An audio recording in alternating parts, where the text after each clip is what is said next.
Hello.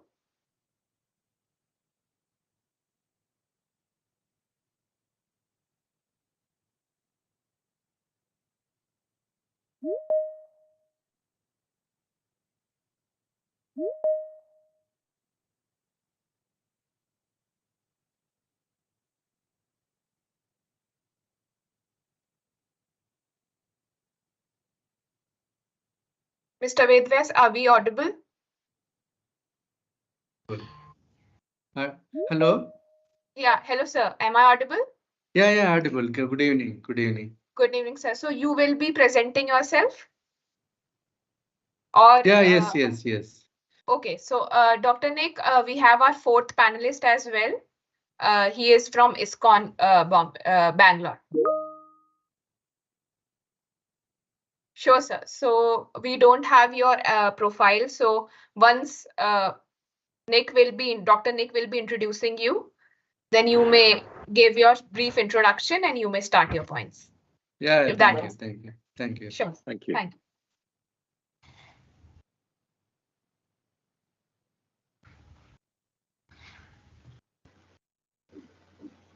Hello, I can start? We are yet to start. So once. Okay. So Mr. Dr. Nick will be introducing you and then you can start. Thank you. So we have series. First, we have Chef Gunjan. She will be start. First, we have an opening presentation, followed by a keynote presentation, and then a panel discussion. Okay, thank you. So it will take 15-20 minutes. Thank you. Once we start. Sure.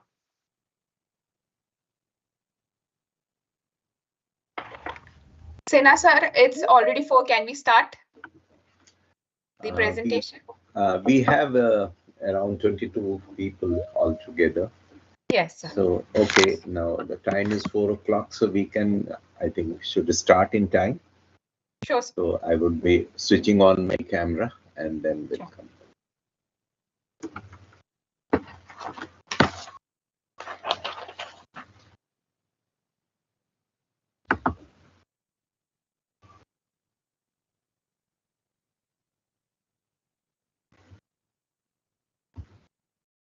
Sir, please switch on your camera. You are still. Okay, I'm visible and audible too, I think so. Yeah. Yes. So we may start. All of you. Right. Yes. Thank you very much and welcome to this is the 5th session of the talk series phase 3. I mean, we initiated this talk series a couple of years back and the talk series phase 1 was completed with 12 session, followed by another 12 session of phase 2. And now we are into phase 3. This is the 5th session ongoing. And as you all know that the topic of today's session is the electric cooking for institutions. So let me welcome you all. First of all, thank you very much for coming and agreeing to join and sharing your very, very valuable views on the subject, which is how to promote electric cooking and how to promote and further accelerate it, especially in institutions. So that is the specific subject. And this, let me first tell you that these talking series is being organized by the Modern Energy Cooking Services Program, which is a UK-based program, and we are organizing it through their in-country partner, Finovista, along with Women in Modern Energy Cooking and also Indian Federation of Culinary Association. The idea is to discuss and explore, identify the challenges, and also then through the discussion, we would like the solutions to emerge, because after all, we are trying to promote, accelerate the electric cooking. So the idea is to find solutions as well. So that is the main objective of this program. In fact, that is the objective of overall Modern Energy Cooking Services initiative in India. And okay, I forgot to introduce myself. My name is Krishna Kumar Sinha, and I am associated, fortunately, with Finovista as an advisor. But before that, I was working in the central government, the government of India, in the Ministry of Commerce and Industry as an industrial advisor. But this is my latest love, you can say, the electric cooking and promotion of clean cooking in India, which I enjoy very much. Coming to the benefit of electric cooking, these benefits of electric cooking, one can go back into the invention of electricity itself and the benefit that it gave to the society in general over the period when we used, not so cleaner sources of energy for lighting, for cooking and other purposes. We know that what happened with when the power came. So everything became faster, everything took less time, everything was done in a fraction of a second. Children can learn during the night hours. People are more aware of the things happening around the world through radio and then television. So these are the benefits of the electricity which brought. And electricity has been I should say, energy source for cooking for quite a, large percentage of the population in the world. About, I suppose it's around 60%. But unfortunately for many countries in Asia and Africa, we still depend largely on biomass, wood, coal for cooking purposes, which has its own adverse impact on the society, on individuals' health, and also you can say the climate, our planet Earth, which is suffering because of that. So it is mainly to overcome these challenges that we are working for the promotion of electric cooking in India, because in India, despite a very sincere effort by the government to promote LPG, you can say that a government has been able to provide the connection to almost 100% people, but actually people are unable to use that LPG for their own cooking for various reasons, including the affordability and the technological challenges which coming because of the not adequate electrical infrastructure, especially in rural area. But anyway, these are the issues which our experts will deal with it. Today, we will be discussing mainly on how to promote cooking in an institution, because cooking is an essential activity both at households and also done at the institution. What becomes in institution more important is that it is a large amount of cooking required for a bigger chunk of people. Then that means more energy load on the electrical side, on the grid required. It requires a bigger kind of a vessel for cooking. Now all these are the challenges which are for the manufacturer, for the innovators to address and develop such devices which could be more suitable and appropriate for institutional purpose. And in India, we know, it is not just the railway canteen or the military canteen or the hospitals has a large kitchen, but we have a very special program for children which is called midday meals program in the schools, which is in fact an incentive for a large population to join a school, because people have gone to study and they can avail the benefit of education because of the meals provided them. That's an added attraction. So it is very important that those organization, the midday meal program, remains successful. But unfortunately, in most of these things, these midday meal program or otherwise also a large kitchen, the use of cleaner fuel for cooking is still very, very limited. So that is where we are trying to introduce and promote the cooking through electrical means. And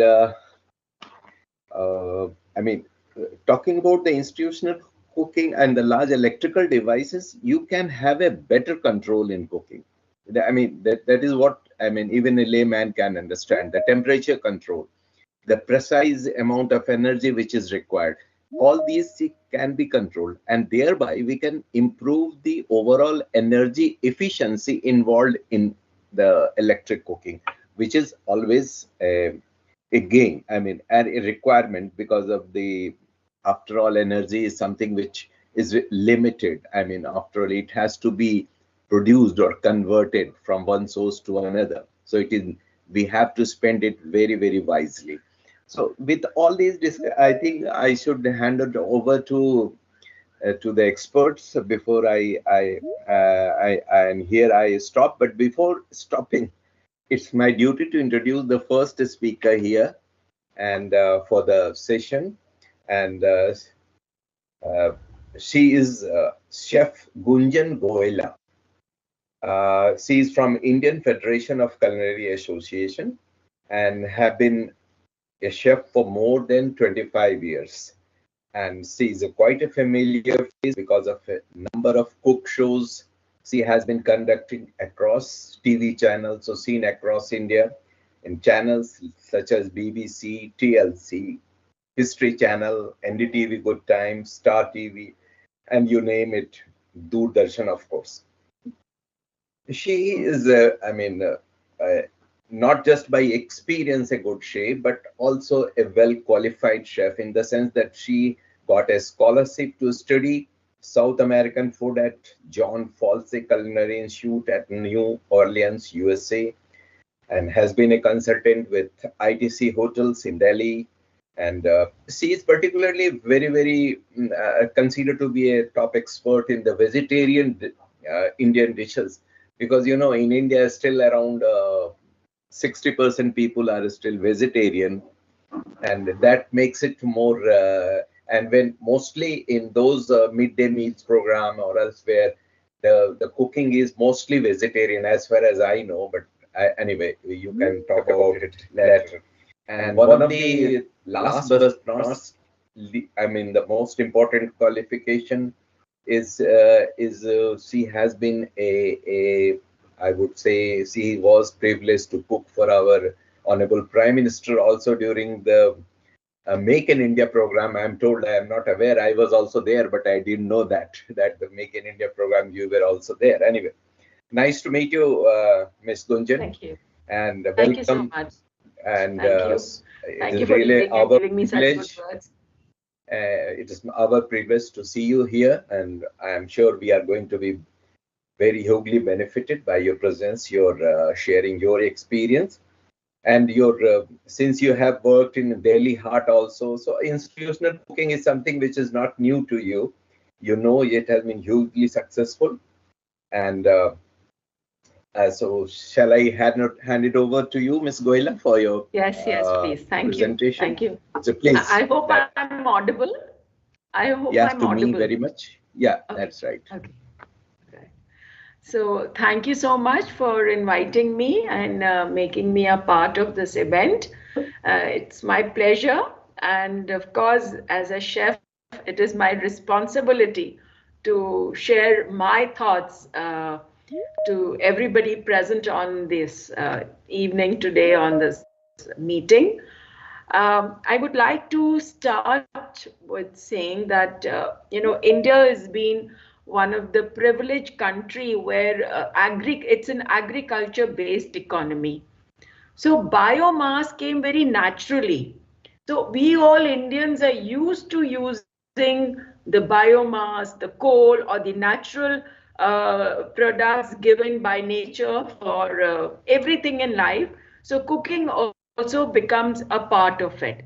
Now changing it to e-cooking, it needs a certain level of, education to the masses and to the general public, because till now they've been using wood or they've been using coal.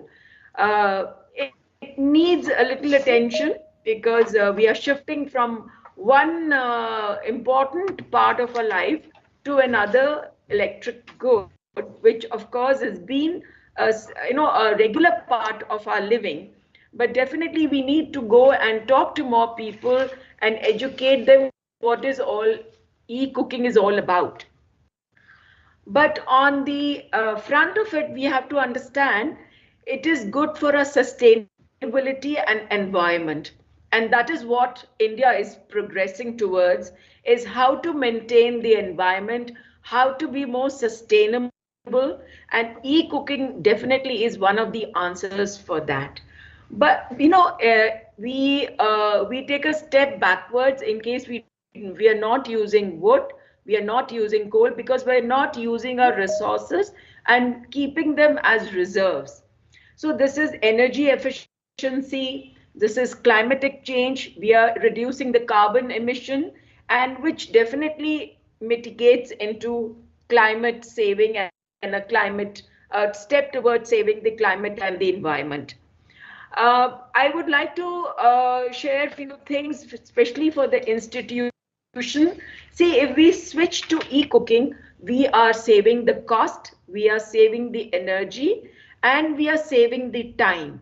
It is very easily portable, and even at times when the institutions are catering, like for example, my hotel or any good hotel who are catering for people outside, which is called outdoor catering, we need to cook at the site, and at that point carrying that kind of coal, that kind of wood, it becomes very cumbersome.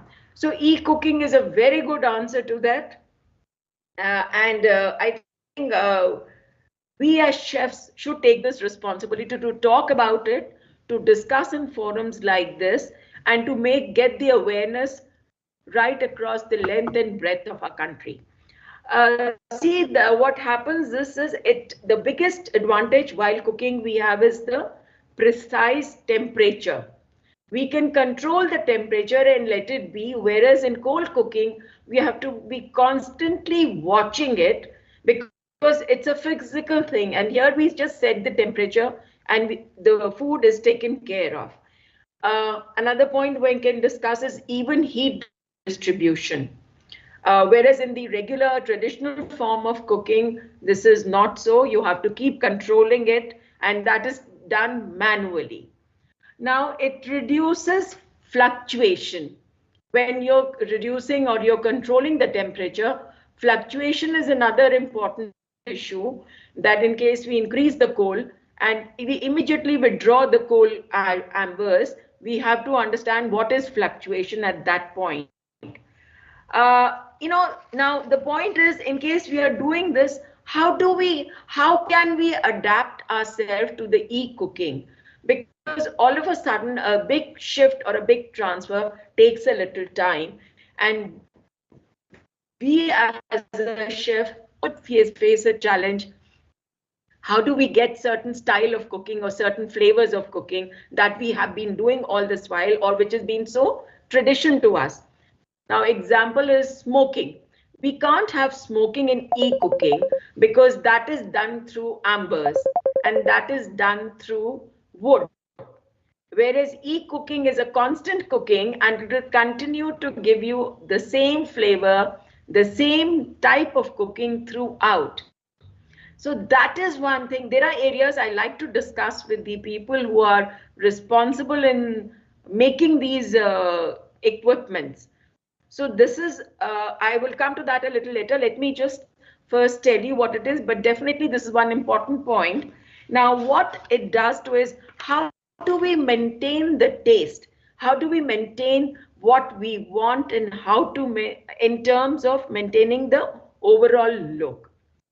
Now, for e-cooking, we as a chef have a certain request to you people. How do we get what we can get from traditional cooking? As I just told you, smoky point. How do we maintain one frying, and how do we maintain the sauteing? Because in regular cooking, it's very easy to do it manually in terms of getting the product ready. But at the same time, at that very point, I also have to emphasize, like I see Swamiji from ISKCON, for them to cook a simple dal or a simple vegetable curry, it's very quick, very much faster to produce the same amount of food at half the energy, half the cost, and half the time of cooking. which is so important in the institutions. But most of them are into catering. Even the temples are into catering. There are people coming from outside and they hold weddings and they hold parties there. And that time it becomes a bulk cooking. So that is the time when chefs get involved and they want to create a new dish. Everybody wants a new menu. So that creativity is what is lacking in e-cooking. We need to understand, we need to sit down with the manufacturers of these equipments to tell them how do they get what is required from a chef. It is not that you make a product and you're there to sell it, but you should also understand what actually is the requirement, who's using the product, who is an actual consumer. And likewise, when I said I was discussing this, all the cooks, all the chefs can probably take this to the length and breadth of the country, which is such a large country, and there's so many eateries. You find hundreds of eateries by the highways, and that is when the bulk cooking comes in, and we can actually supply them these equipments, and they will be really benefited, largely because it's a major cost cutting, easy to carry from point A to point B, and very quick. Time and efficiency both are maintained in it. But we need to collaborate with them. We need to understand their issues, what is their requirement.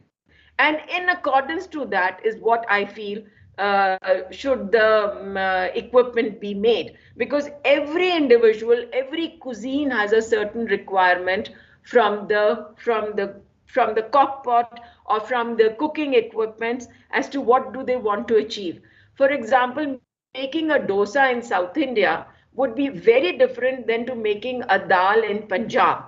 So that point, I think these manufacturers need to know how to set a temperature, how to control that temperature, and how do we actually achieve what we are looking for.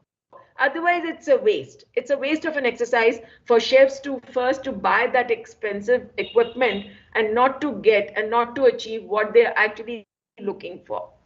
So these are some of my points that I would like to raise and ask people to, to discuss this and to take it to various places in India, talk to people. And the one more point, till the time we actually do hands-on cooking, we will never get the confidence. We cannot innovate till the time we have done it ourselves. So for the time being, it's very important that all the chefs get to experience what is e-cooking. Now, e-cooking is just not an electric cooking. It could be an induction pan. It could be a sous vide cooking. There are various forms of cooking methods through e-cooking. So this should be shared to all the people, and especially in case we go to the villages. They could be benefited because if they're working in the farms or they are working elsewhere, for them time is a very major constraint. And this is the biggest advantage with e-cooking, when we can say that yes, this can be one pot cooking, or this can be the answer for them to save themselves away from that biomass cooking where CO2 is emitted, and that spoils their health, that gives them bad eyesight. So this is where I say education is very important. This needs to be traveled. This needs to be gone to the villages. This needs to have some pop-ups. It needs to be talked to the people and find out what is their expectations. What do they expect from an e-cooking stove? So these are some of the exercises which I think are very important and should be taken care of ASAP before you launch it and make it into a mass production. So with this, I would like to wind up and say that although we are very happy, but it's very important to cook ourselves and then get the exact confidence. What are we wanting and how shall we take this forward? Thank you. Oh, thank you so much, Gunjanji, and what a wonderful, frank, precise, to the point presentation it was. I mean, you spoke about of course, about the benefit of the electric cooking, with the cost cutting involved, better energy efficiency, time saving for those who are the biomass using it. So, I mean, and at the same time, you also spoke about the challenges which, as a chef, you feel that is faced by for adoption of electric cooking. And another suggestion which is equally important is the better coordination between those eateries and other community kitchen, or where what exactly is their requirement, that is to be understood by the manufacturer, and that coordination can lead to a more appropriate innovation or development of appliances for use for large application, or I would say for Indian application also, because the kind of cooking what is done in India is not the same what we do in UK or in USA or Canada. So thank you very much, Gunjanji, for your presentation, and that was really would be gainful, I am sure. And now the turn is for our panel of experts, and we have, as I said, very wonderful panel of experts today. But for that, I will like to hand over to Dr. Nick Russo for moderating that session. And let me introduce him. He is a well-known and already I would say, known figure in the arena of promotion of electric cooking. He is the International Liaison Manager of Modern Energy Cooking Services Program, which is coordinated and led by Loughborough University, UK. He holds, Dr. Nick holds a BA degree, MSc degree, and PhD degree in psychology from the University of Cambridge, Loughborough, and Sheffield. And his focus has been user-centered system design. That what I think, Gunjanji, you also spoke about as far as thing is concerned. So he has more than 20 years of working experience in UK government as the head of International Innovation Strategy at Department of Business, Innovation and Skills. And as far as India is concerned, he's the key man. He's the man who coordinates and leads the India operations. So very welcome, Dr. Nick, and over to you for moderating the second part of the session. Thank you. Thank you so much, Mr. Sinha, and great to join this panel, and very exciting, actually. I feel this is opening up a whole new area of our work. I'm naughty because I like eating Indian food so much. I feel I'm going to have the opportunity to experience some new dishes as I go forward. So, and thank you, ma'am, for your presentation. I think that was a very good description from the point of view of the user and the people who want to see the solutions, but they also see the challenges and the needs. And I'm confident that in our panel, we will have people who can talk about solutions to some of the challenges you raised. But my main role here is simply to introduce the panel, to invite them to speak, but also to help the flow. And if you have any points or questions that you in the audience would like to raise, can you put them in the chat? And I will keep an eye on that along with the colleagues at Finovista, and then we can raise those comments and questions later on, and maybe there can be some direct exchange through the chat. Also, feel free to introduce yourselves in the chat, tell us who you are, give us your contact details if you'd like to be contacted. I think that all helps to build the network and the flow of communication. Again, it's all about people in different areas of expertise understanding each other and working together and producing good food and good cooking. Okay, so we have 4 panelists. I'm going to invite each of them to speak for maybe up to 7 minutes about their area of expertise and their insights to bring to this area of institutional cooking. Between the panelists, they have experience in different sectors, if you like, within institutional cooking, which is a very broad area. And so we'll get some really diverse and important insights from those. So my first panelist is Mr. Umesh Vishwa. I should apologize in advance if I mispronounce any of your names. I'm still learning. India is a wonderful, diverse country with lots of different cultural roots. I'm not always able to follow them all. Anyway, Mr. Vishwa is an accomplished leader at Smith Innovative Appliances. And he has a background in science, an extensive experience in research and development, and an expertise in innovative ideas and cutting-edge technology for many years. In 2014, Smith Innovative Appliances started working in the eCooking sector, and they've been driving forward a number of initiatives and advancements in the field.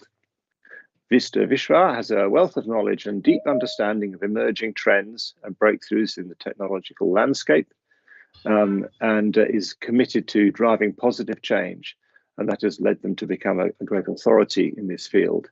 So, Mr. Vishwa, we look forward to your observations and experience. Thank you. Hi, thank you.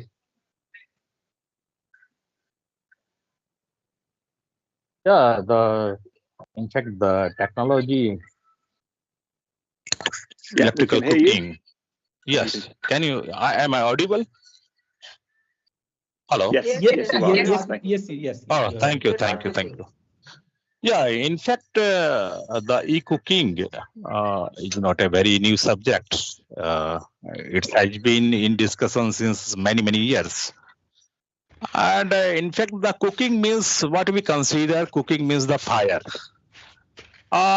So fire, the safest fire in the world.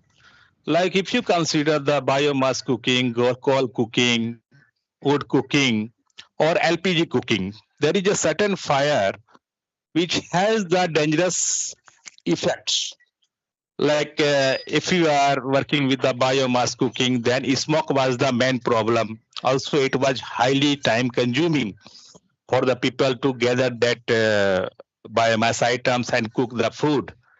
And later on, we have seen the kerosene oil, which was again highly polluted gas, and now the LPG. So what we think that the only e-cooking is the things that can replace all these problems, and this can be the highly efficient, energy efficient, and very safest way to cook. And there is no any limitations of cooking. And all way of the cooking means basically, if you see, the cooking contains frying, boiling, grilling, roasting, toasting, and all these way cover all kinds of cooking. And there is no any barrier. Country-wise, whatever recipe you are cooking, everything can be done over the e-cooking. So the e-cooking, what we think the challenge is the energy efficiency. So it should be work on less energy. So the power cost minimized. And it work very well. And it has the only power to replace the currently what we are using LPG cooking. That can be replaced by this one. Yes, thank you. Thank you.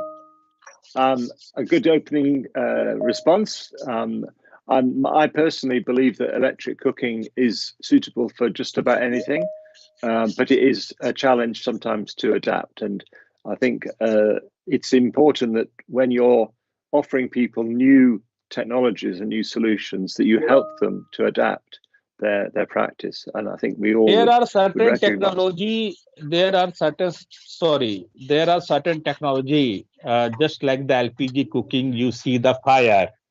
So some electrical heated cooking also show the fire, red fire. So it is easily can be seen that the fire is coming, the heat is coming up, and people can use over that. So switching from LPG or biomass to e-cooking is quite easy.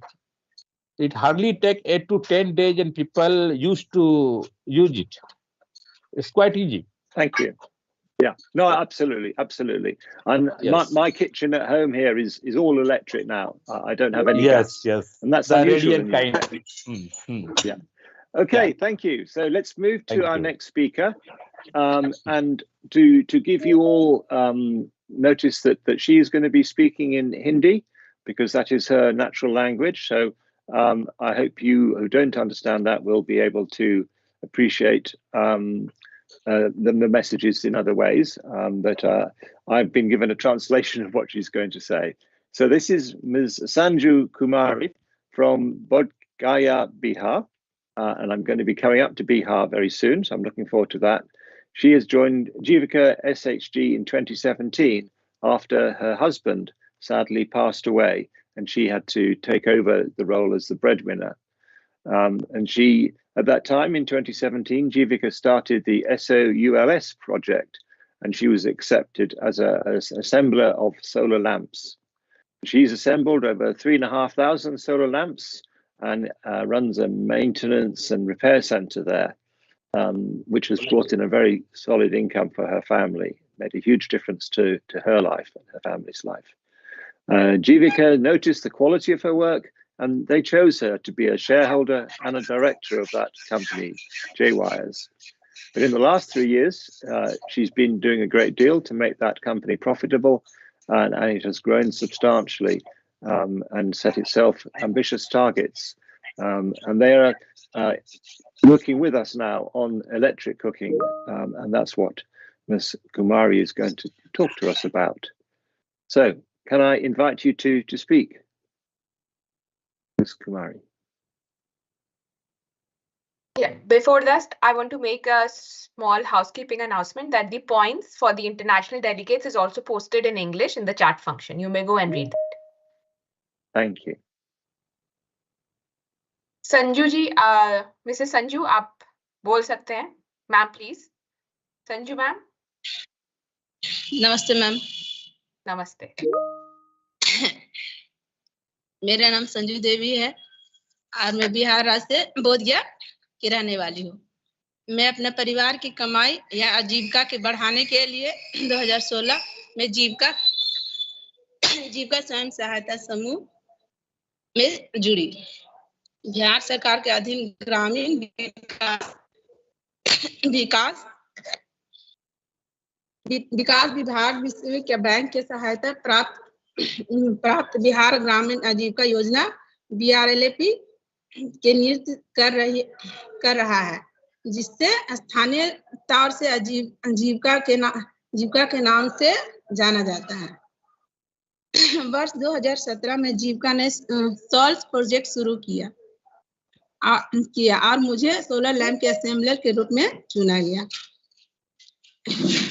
ये cell की 70 लाख सौर अध्ययन lamp योजना लागू कर रहा है. इस योजना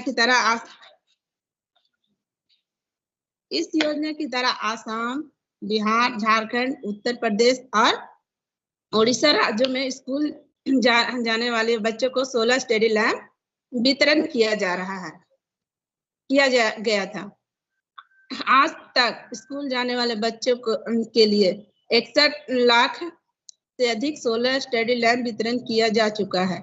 सोलर प्रोजेक्ट ने 3500 सोलर लैंप असेंबल किया और मरम्मत शुरू की और बोध गया में मरम्मत के रखरखाव के केंद्र खोले, जिसमें से मुझे अपने परिवार की स्थिति करने में मदद मिले. जीविका ने असेंबली के मरम्मत चरण में ईमानदार प्रयासों को भी देखा और मुझे J-Wires कंपनी ने शेयर धारक और निर्देशक के रूप में चुना.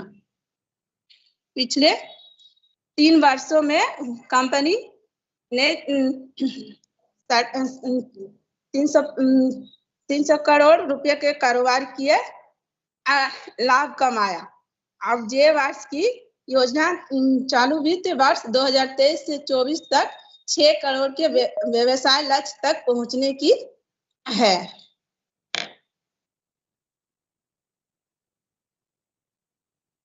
और जे वर्ष में अभी कई तरह का शुरुआत हम लोग एलईडी बल्ब से किए और उसमें एलईडी बल्ब से किया और कई तरह के प्रोडक्ट कम से कम 16 से 17 तरह का प्रोजेक्ट हम लोग चला रहे हैं।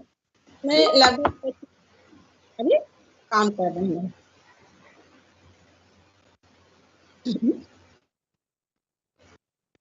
बायोमास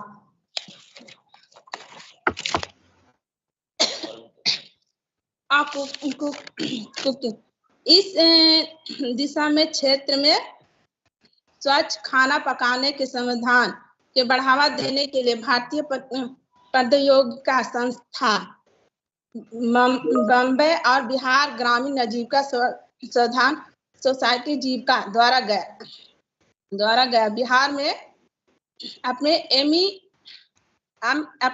MECS कार्यालय का सहयोग से एक कुकिंग परीक्षण छात्र योजना किया गया। यह 5 से सहयोग से एक कुकिंग परीक्षण या छात्र योजना किया गया था।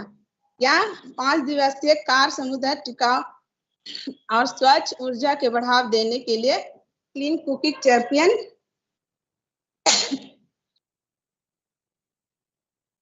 चैंपियंस स्मार्ट मालिकों, फील्ड अधिकारियों और जीविका के अधिकारियों को ज्ञान की कौशल के साथ बनाने के लिए डिजाइन किया गया है। परीक्षण गया बिहार के 5 ब्लॉकों में आयोजित किया गया। परीक्षण में उन ब्लॉकों में 25 महिलाएं ने भाग लिए। स्वच्छ खाना पकाने के चैंपियन अपने अपने ब्लॉकों में मांगे पैदा करने के जागरूकता पैदा करने के लिए जिम्मेदार थे। महिलाओं के EPC और इंडक्शन स्टोव के माध्यम से उनके परीक्षण किया गया। बिहार का मुख्य व्यंजन दाल भात भुजिया बनाया गया।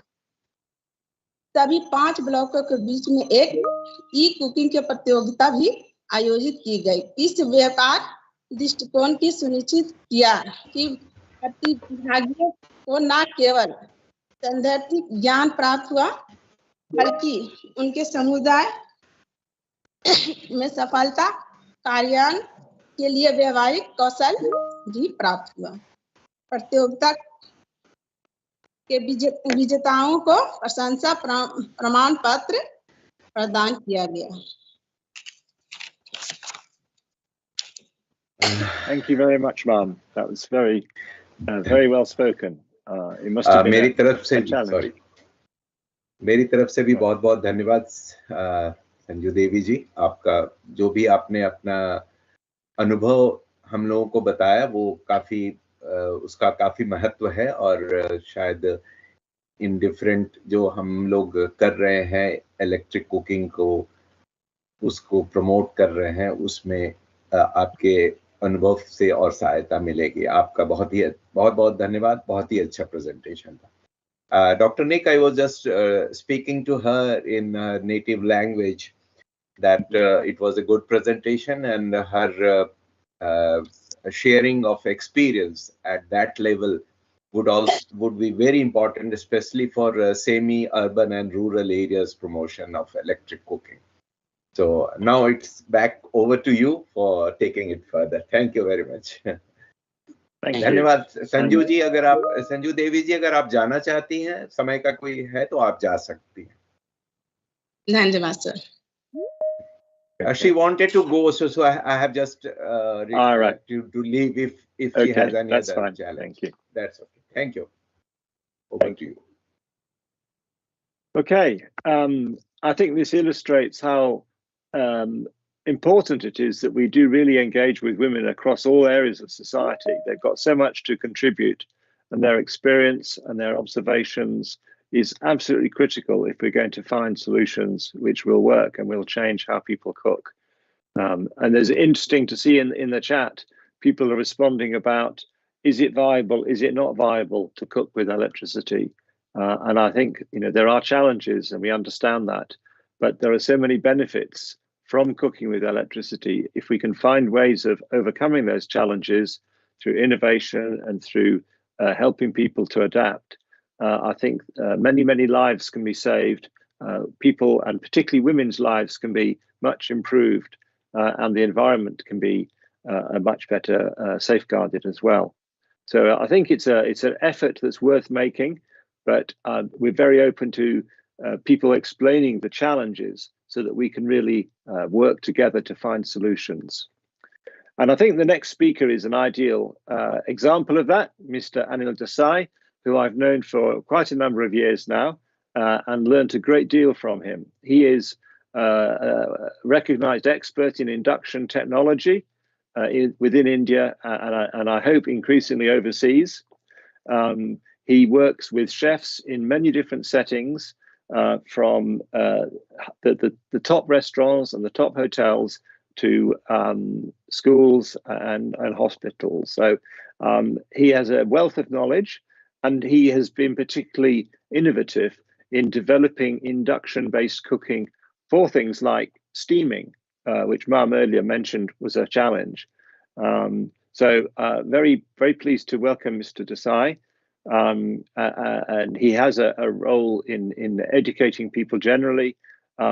He is, I suspect, to have a reputation for his knowledge is so vast that he can talk at length.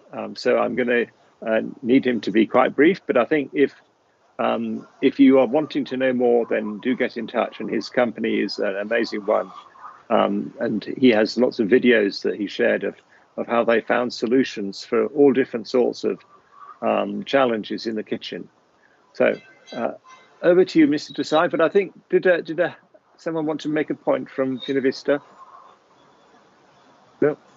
Okay, Mr. Desai, would you like to turn your camera on and share your observations about the potential for e-cooking? Yeah, the camera is on. Okay. Yeah, am I audible? We can see you. Yes, yeah. Indeed, sir. Thank you. Yeah, okay. Thank you. Thank you very much, Nick. As you rightly said, 7 minutes are too less for me to explain, but I'll be trying to be as brief as possible. And I will try to, answer few of the issues which are raised by Madam right in the beginning. Since I am working for institutional cooking more along with cafeteria cooking in the best of the best hotels of the country, like ITC. These are some of the hotels where the cafeteria kitchens always cook in bulk, and their cooking is approximately from 500 to 1000 meals within 1.5 to 2 hours. So first of all, I think I will request Neh to run through a very small 2 minutes video, which will make the people understand exactly how the institutional cooking is done. Neh, can you please run the video for me? Sure. Khushi, please share the video. Sure, ma'am.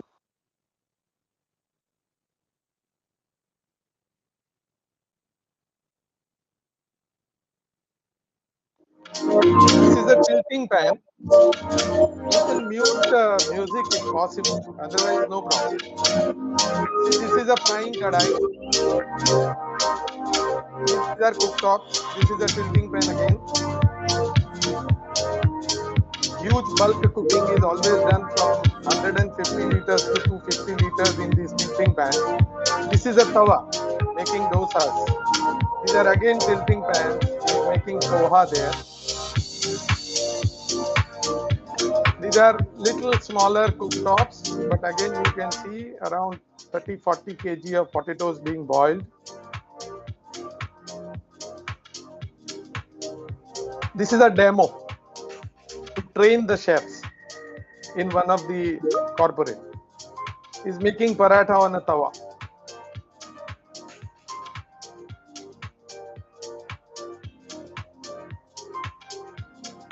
This is a tilting pan which is going to do a lot of frying. This is a steamer. They cook around 40 kg of khaman, which is a Gujarat recipe.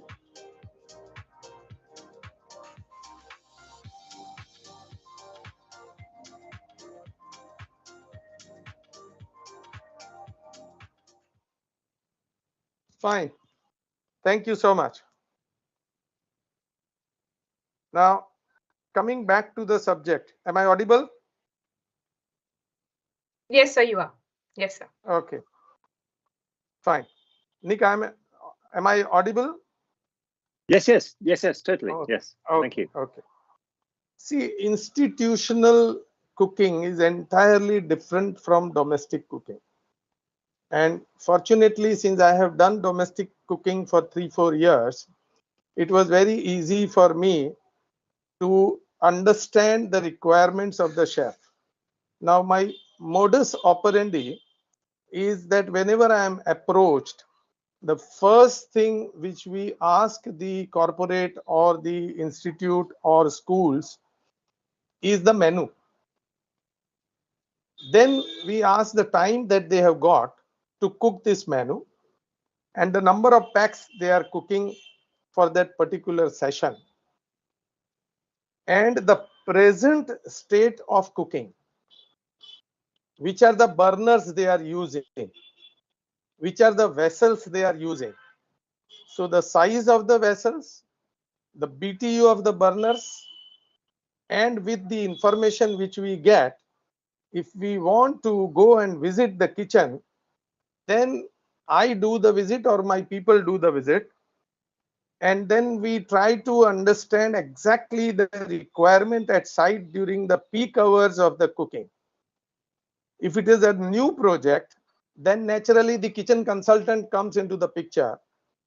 And kitchen consultants normally plan the BTU of the burners, which we convert to kilowatt power, so that the chef will get the product which he needs or which he dreams about.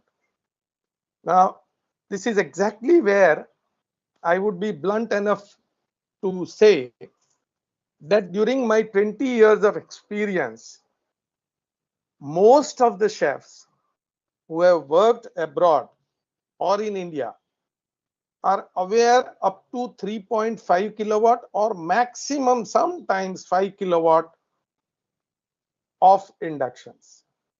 They are not exposed to 10 kilowatt, 15 kilowatt, 20 kilowatt, 30 kilowatt, or even up to 50 kilowatt per unit. So the first resistance which we get whenever we approach them is a mental barrier. They feel that they know everything about induction, and in last 20 years I have learned that during my meeting or after my meeting, they always tell me that we never knew this is how the induction can also work. So as madam was saying regarding catering and all, in fact, we discourage the catering part for a reason. You don't shift your TVs daily. What we are doing is generating 300 degrees or 200 degrees or 400 degrees or 100 degrees of heat from electronics. It's a pure electronics and nothing else. So lifting and shifting is not going to be advisable. And earlier we used to give to the caterers for live cooking, but nowadays we do not encourage that. I have worked for Indian Railways. I have worked for running trains. Our product has been used for more than 1.5 years for frying in running trains. But slowly and steadily, what we have learned is that stable induction will last longer. Inductions after training to the chefs, because nowadays, since last 3 years, we don't allow our equipment to be used by untrained chefs. What happens is that in corporates, there are trainees who come from the colleges and they are allowed to use inductions, which we do not allow now, only because of this reason that there are do's and don'ts. Now, do's and don'ts are most important. I will just give you 2 or 3 limitations. If the coil size below, which is generating the magnetic flux, I am not going to go into technical details at all. The vessel has to be having a diameter of minimum that size of which the coil is there below. If 18 inches is required for a 10 kilowatt or a 15 kilowatt induction, my vessel size has to be minimum 18. Maximum it can be 24 inch, 20 inch, whatever it can be. So this is the first thing which is very important for institutional promotion. Now, when I started, there was hardly anybody in the induction technology. Today, fortunately, we have got at least 4 to 5 indigenous manufacturers. Others are importers. So the product comes from abroad. The components are not available. And I'm always finding people saying or complaining to me that we had bought from Stella or we had bought from X, Y, or Z. I'm not putting names. And after the product has gone into repair, nobody is able to do it. So we have even Indianized those equipments with our indigenous components, which came from abroad and people could not mend it for years together. I am not going into the details. I am just trying to make sure what is all important. So the first, which I was saying, is understanding. The second is then implementing, exactly converting it into the power of inductions. And the last and the most important is after sales service. If you cannot attend to the call within 24 to 48 hours, then the customer feels offended. Then the technology can take a U-turn. I will give you a very small example. Today in Bangalore, in one of the hotel, which is a 5-star hotel, we are doing 8 kitchens together since last around 3 to 4 months. But my first condition was that I will transfer one of my technician from my base town to Bangalore. Now today in Bangalore, we have got around 200, 300 installations, and we have a technician there who is responding to the calls within 24 hours. So that is most important. We are available pan-India, the flights are available, and we reach everywhere. So this is in nutshell. Yeah, this is how the institutional cooking can be adapted with induction instead of LPG or any other source of fuel. Please. Thank you.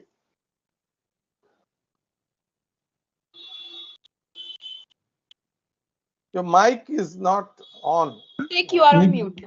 You are on mute. Apologies. Thank you. Yes. Now, I wanted to thank Go Mr. ahead. Desai for being admirably brief with your many years of experience.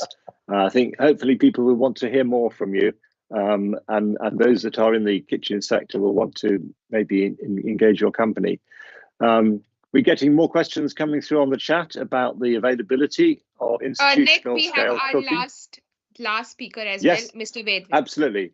Yeah. Thank you. Yes. Now, just commenting on the chats.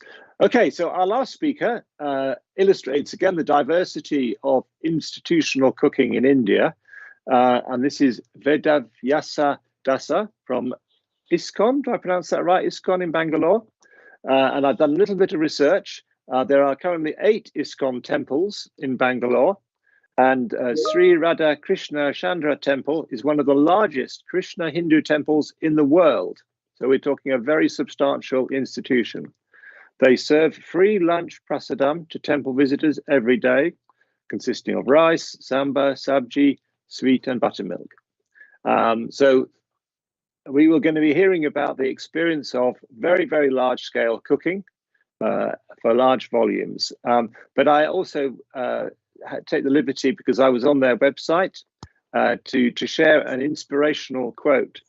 So I'm taking this literally from their website. It says, of all the charities, the charity of food is considered supreme. In the Vahara Purana, Sri Vahara says, one who gives food gives all that is worth giving in this world.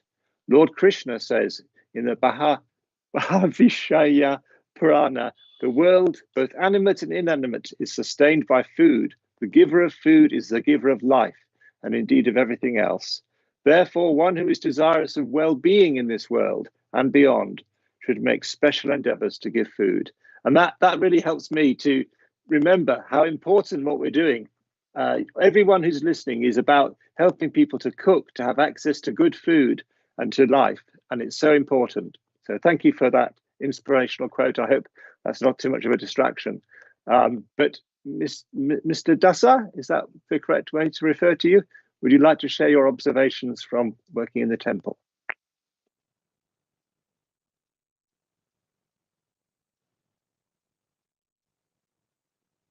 Maybe if you could turn your camera on and others can.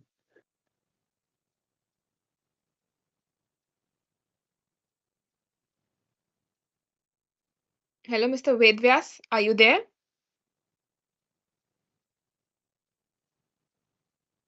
They may have some prayer timings. No, he's there. He's yeah. not there.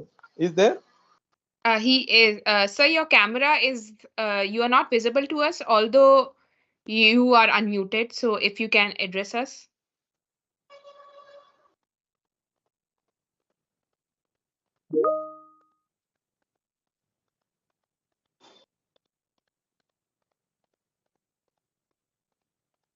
I'll just check on with Mr. Vedvyas.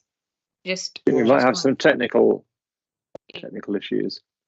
Just to say, one of my colleagues in the MECS team, Chipo, I hope is on the call, but she is going to be doing a bit of research into institutional cooking in India and Kenya, looking for information about suppliers to understand the different segments in the market, and particularly the kind of challenges in the supply chain. So, Chipo, I don't know if you would put your contact details in the chat. People can contact you if they'd like to share their observations. The report, I'm sure, will be of interest to a lot of people.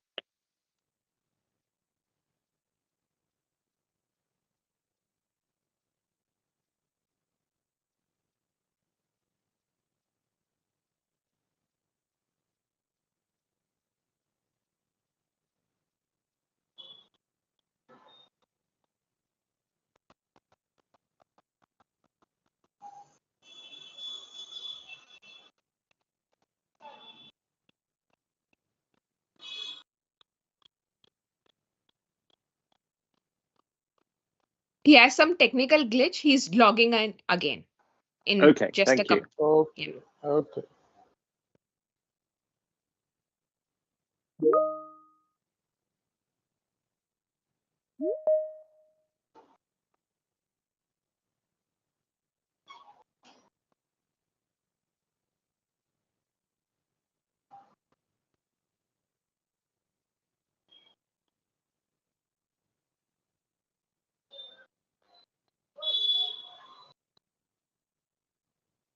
So one question that Jacob has posed is what do people see as the differences between cooking in domestic versus institutional settings?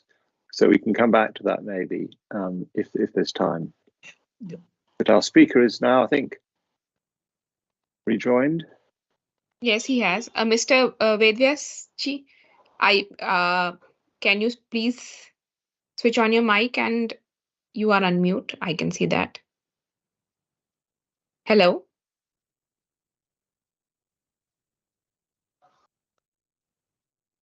There is some technical glitch. Mm.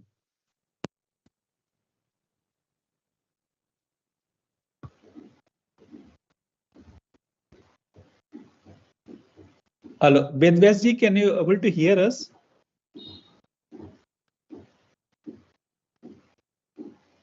Hello. Hello.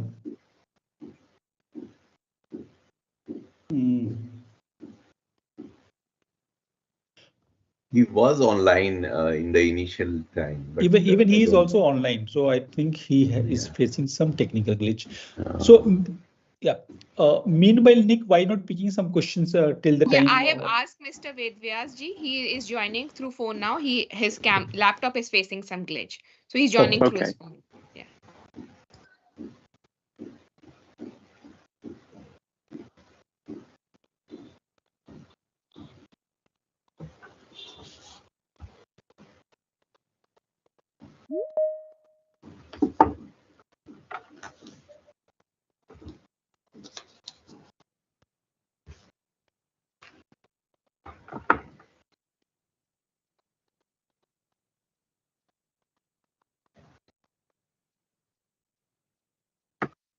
just again while we're waiting, and it seems to me that there's discussion in the chat about whether everyone would move to 100% electric cooking and whether that's realistic. And I think the view that the MECS program has is that in many cases, people will want to retain different options, that it takes a time. Again, it's about a transition as people adopt electric cooking and discover the benefits, and maybe also learn about its wider application in different cooking areas.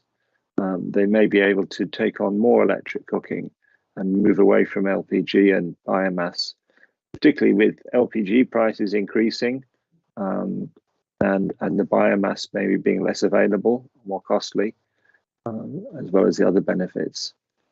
But it's not going to be something that everyone will adopt straight away 100%. I think that's probably the fair assumption.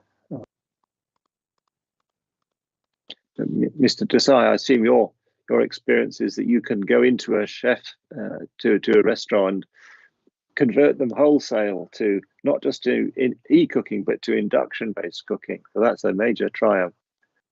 Yeah, see, apart from when you say e-cooking, it is either induction or electric. Induction is 40% safer than electric cooking. Electric is a resistance coil based cooking.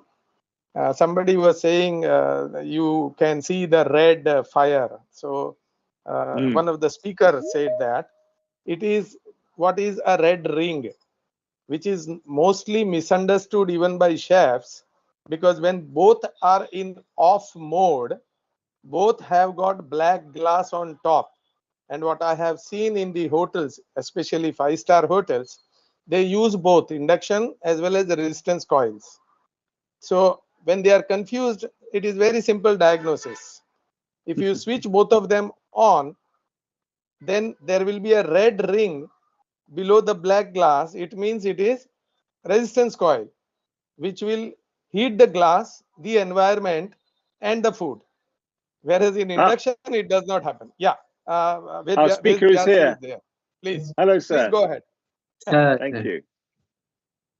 Okay. It sounds like you've been having a difficult time, so we're very glad that you're able to join us, and we're looking forward to hearing your presentation. Excuse me, excuse me, there is a glitch. I think I could not join from the laptop. So namaste everybody, namaste to all the dignitaries here, and Anil ji, nice to meet you again. So basically now we are feeding over 2 million children all over India, and there are two reasons compelled us to look after an alternative energy option other than gas-fired or diesel-fired boilers. Basically, we use boilers for the cooking because our quantum of cooking is very, very huge, about tons of food. So when we are looking, we came across this induction technology. Basically, there are two reasons compelled us to look for an alternative. One is that we are reaching continuous request for scaling up of our production. In government school, from the government or from the different groups of communities. Also, we are having cultural complexes all over India, and there are the tourists from many countries visit our temples. So there are continuous scaling up of our kitchen requests are coming. And the second reason is that our revenue expenditure is scaling up. So on one side, we have to scale up our kitchens, and the second side, our revenue expenditures are continuously growing. So as a bird view from the calculations, what I had from the last week of our financial committee, we are spending about 50% of our revenue on the fuel, on the cooking. Cooking, maybe it reaches to maybe 25%. So there is a red signal given by of our management that somehow you have to control your expenditure. That is one reason.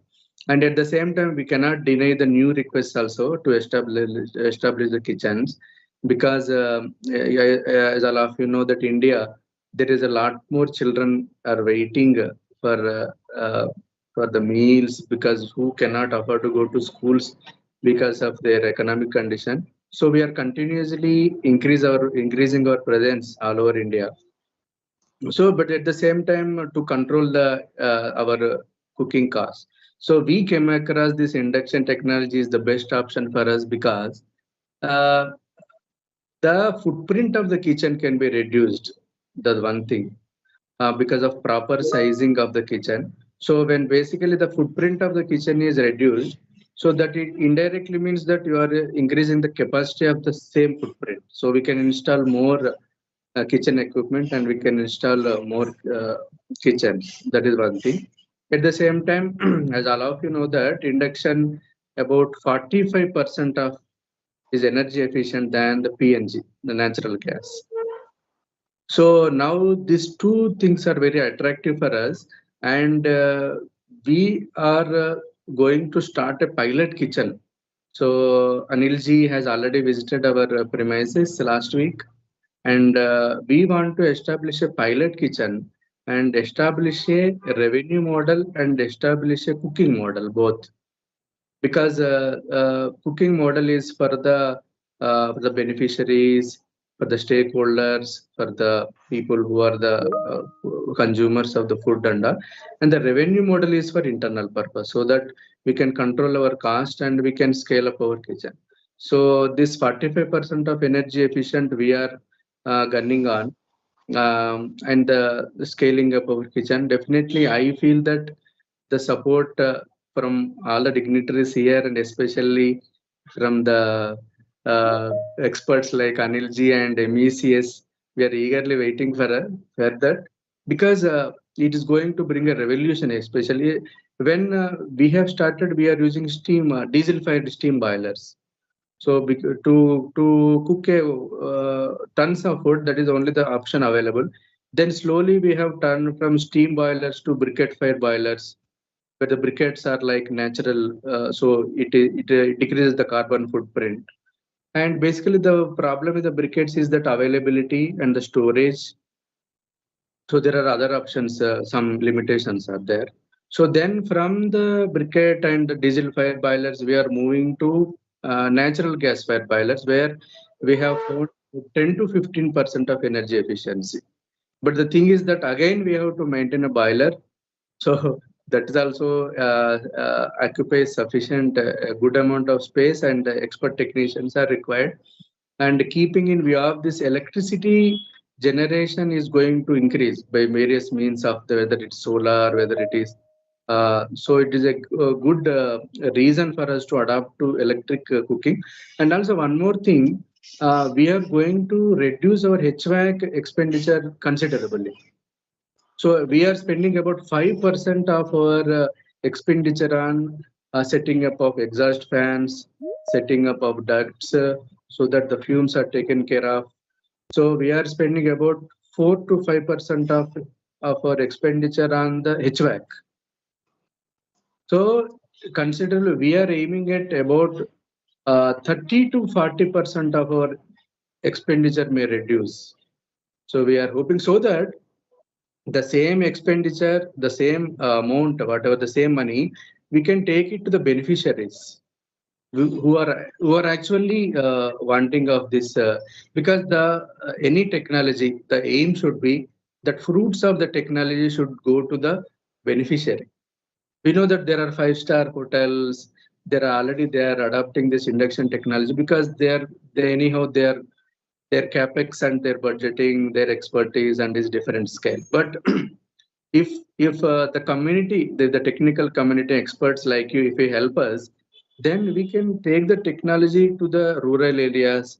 We can take the technology to the real needy people who are actually beneficiary of the technology. That's what the aim of the technology basically.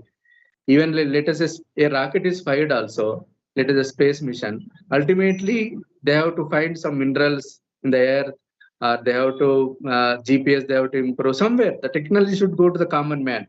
So the same thing we are urging here, the experts and the MECS and Honorable Anil Desh and Nick and everybody, that please help us in setting up of this pilot kitchen. So we are already we have a plan for expanding this induction technologies to many of our ISKCON cultural complexes also, because we cannot experiment on the NGO kitchen, because we have to responsible for every penny that we have, every rupee that we spend on the NGO.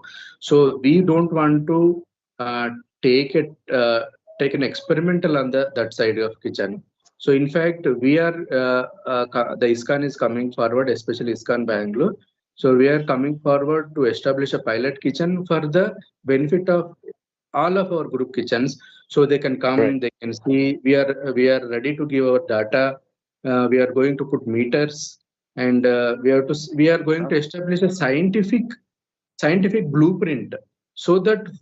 And the good thing is that we have diversified menus in ISKCON, especially from the Italian food to the south. So we do a different kind of menus, from dosas to that whatever pasta or whatever. So we have wide variety of menus we are cooking here. So we can establish a scientific blueprint as a revenue model and from the cooking perspective also. And also we will share this data to all the induction companies who are the technologists. That also they will be a little helpful for them also. So with this, I want to conclude, and my fervent request to the community here is that please help us. And I already spoke to Vimalji, and I'm continuously in touch with, and I'm in touch with Anilji, and who is helping in our kitchen setup. And so I'm requesting all of you here, please help us in setting up this pilot kitchen, and so that the advantage of this technology we can take up to the common person. So thank you for giving the valuable time for me, and thank you all. Thank you. Thank you for your offer and your Hare Krishna. Hare Krishna. Hare Krishna. Hare Krishna. Hare Krishna. I'm very conscious of time. I realize that with the technical issues, things have extended a little bit beyond what we set, but so some people may need to leave. But this has been, for me, really stimulating. And I think this is a whole new strand that needs quite a lot of extra support. It's a very different area. And the business models for supplying to institutional settings are different.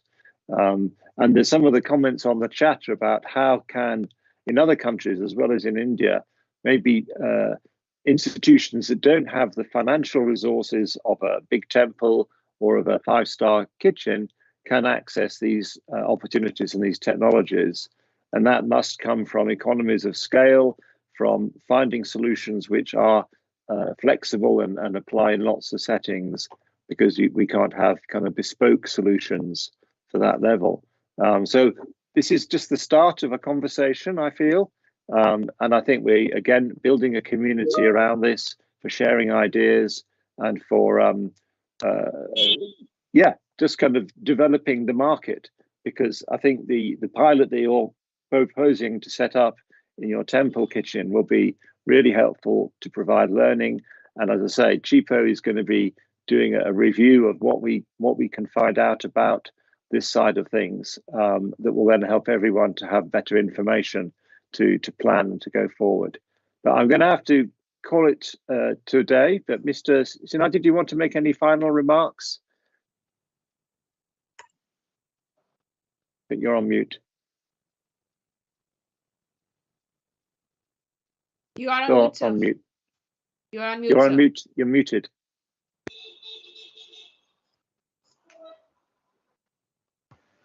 Oh, sorry, I was not aware that as it happens. Anyway, my appreciation for all the speakers, Mr. Vedvyas ji, Mr. Anil Desai ji, Ms. Sanju Devi, who has probably left, and Umesh Vishwa ji, and